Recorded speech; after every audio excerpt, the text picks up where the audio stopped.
설 연휴 지상파 여론조사 중 SBS 여론조사가 가장 눈에 띄는데 그중 중도층과 무당층에 대해 윤석열 탄핵 심판에 대해 물으니 중도층에서는 탄핵 인용이 65%, 기각이 30%가 나왔고 무당층에서는 인용이 71%, 기각이 15%가 나왔습니다.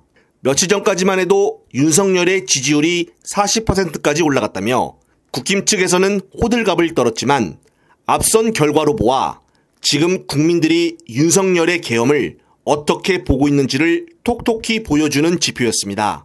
현재 윤석열은 구속된 후 첫 메시지를 냈다고 하는데 윤석열은 하는 말이 각오하고 시작한 일, 당당하게 대처하자라고 말했다는데 당당하게는커녕 여전히 구속을 믿지 못하겠다며 보석 청구를 한다고 합니다. 그런데 이것이 왜 가능성이 희박한지 관련된 중요한 영상 보시고 이어가겠습니다. 6개월 이내의 범위에서 1심 재판이 구속 상태로 진행이 됩니다.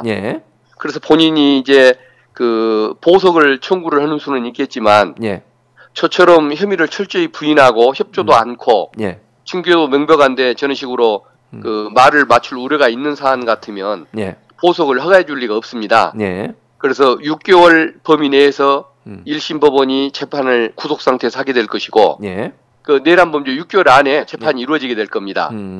근데 저는 뭐 걱정하실 필요는 없다고 또 보석 문제를 걱정하실 필요가 없다고 보는 것이 한번 그 관제 안으로 경호원 뒤에 숨어가지고 한 달간을 수사에 불응하면서 애를 먹였던 그 경험이 있기 때문에 재판 과정에서도 그런 일이 이루어진다고 한다면 이것은 뭐 사실 산채 안에 숨은 산적 두목과 같이 뭐 도주한 거나 다름없기 때문에 봐줄 리도 없고 이번에 헌법재판 과정에서 그 김용현 그 전 장관과 서로 입을 맞추고 뭐 별 그 개그 콘서트를 벌이는 장면을 봤지 않습니까?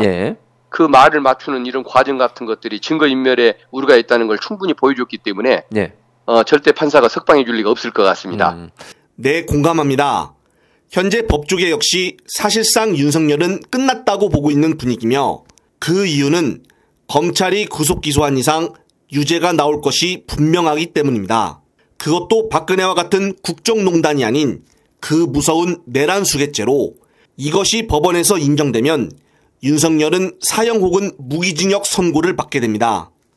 혹여 4월에서 5월 중 조기 대선이 치루어져 새 정부가 들어서도 내란범은 사면 복권을 해주지 않는다는 법을 반드시 추진해야 합니다. 그렇게 되면 윤석열은 평생 감옥에서 지내야 될 것이며 시간이 지나면 처음에는 이게 꿈인가 생시인가 하겠지만은 차츰 측근들은 떠나고 국힘당도 내년 지방선거를 앞두고 있으므로 윤석열 출당 카드를 꺼낼 것입니다. 현재 윤석열 측에서는 검찰이 윤석열을 한 번도 소환하지 않고 어떻게 기소할 수 있냐라고 따지고 있지만은 그걸 몸소 가르쳐준 사람이 바로 윤석열입니다. 예전 검찰은 정경심 교수를 한 번도 소환해 조사하지 않고 기소했는데 그때 검찰총장이 바로 윤석열이었습니다. 현재 민주당이 내란특검법을 따로 추진하려 하는 것은 이상민과 박성재, 한덕수와 추경호, 최상목 등 이른바 내란 동조자들도 함께 처벌할 수 있는 증거를 확보하기 위해서인데 물론 지금까지 확보한 증거도 충분하지만은 이번 내란을 완전히 파헤치려면 경찰과 검찰, 군대와 국정원, 국힘당과 행정부에 관한 심도 있는 수사가 필요합니다. 그리고 서서히 드러나고 있는 김건희의 개입까지 이번 최상목이 31일 내란특검법을 반드시 수용해야 하는 이유가 여기에서 나오는 것입니다. 이 내란특검법만 통과가 되면 다가올 조기 대선에서 정권 교체가 될 확률은 더욱더 커질 것인데 그 이유에 대해서 요즘 가장 핫한 노영희 변호사의 구체적인 발언 들으시면서 이번 영상 마무리하겠습니다. 지금 내란특검법이 민주당에서 본회의 통과했잖아요. 근데 이미 그 본회의 통과한 그 내란특검법은 국민의힘이 그동안에 계속해서 해달라고 했던 그 내용을 70% 80% 다 반영한 거라서 최상목 권한대행이 이걸 거부할 명분이 없어요. 그러다 보면 내란특검법이 통과가 돼버릴 수가 있어요.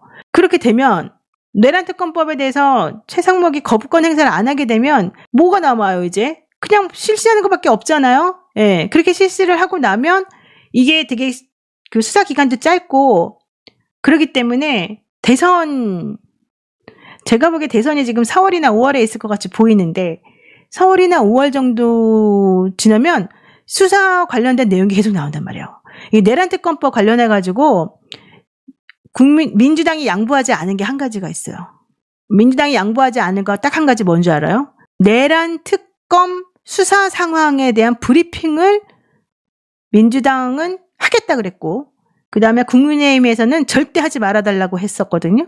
그랬는데 이번에 실질적으로 그 민주당에서 통과시킨 그 법안에는 브리핑이 포함되어 있어요.